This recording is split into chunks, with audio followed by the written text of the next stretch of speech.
Now is Secretary of Housing and Urban Development, Mr. Ben Carson, Dr. Ben Carson.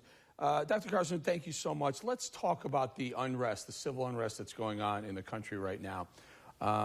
What is your feeling? What is your sense? Is it going to dissipate, or is this going to be with us for a while?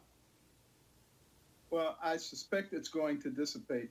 You know, the peaceful demonstrators, I have no problem with them, and I certainly understand why they're upset.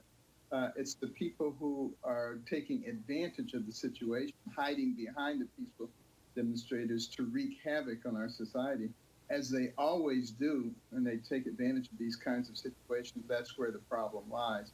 And, you know, I would appeal to the peaceful demonstrators to continue, you know, to push, you know, what they believe to be justice, but to do it in a peaceful way. That's one of the foundations of our nation. No problem with that.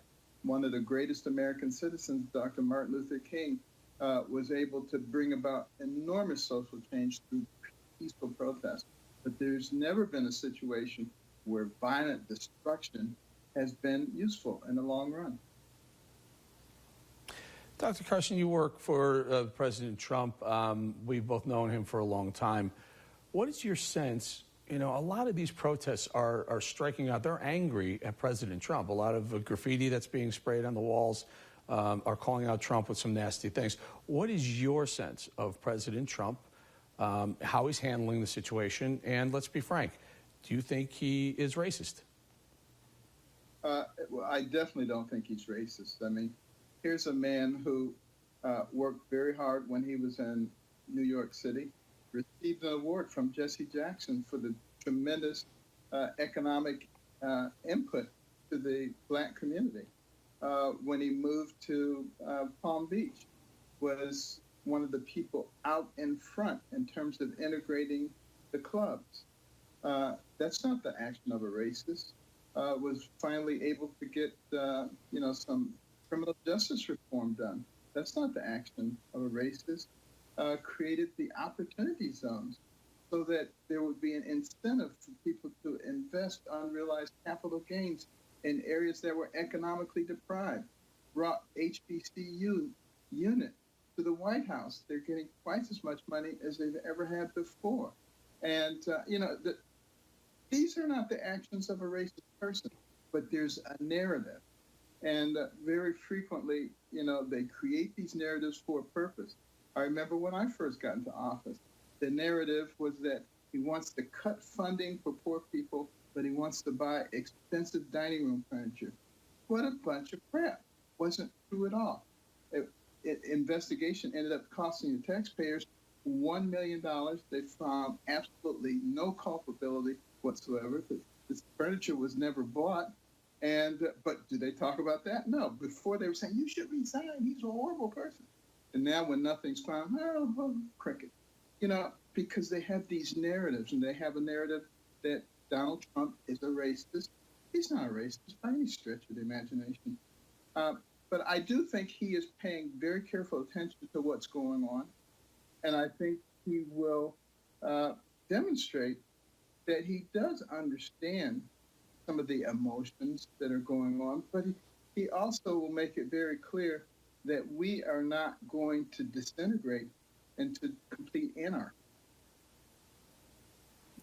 So, Doctor, you know, I look at the African-American community, and the numbers, the unemployment numbers have been fantastic under President Trump. They've improved dramatically just from President Obama's numbers as far as unemployment, household worth, wages are going up for the African-American community. Why is it so difficult for that community to get behind the man, Donald Trump, who's clearly made it better for all minorities, not just blacks, but all minorities? What is the pushback? Well, you know, it is recognized, you know, by you know, some people in our society that, you know, the black vote is incredibly important in terms of elections. And so they will sometimes propagate things that are not true. But I think a lot of black people are waking up, quite frankly, and are thinking for themselves. You know, there's some risk to that, because if you do that, you're automatically labeled an Uncle Tom, a race traitor, any kind of name that they can call you or any kind of destruction they can do. By whom, Doctor? By whom? When you say they label you or they call you. Who's calling people who want to choose freely who they want to vote for? Who? The left. Okay. The left tries to do that, and it's completely unjustified. But we've seen it in the past.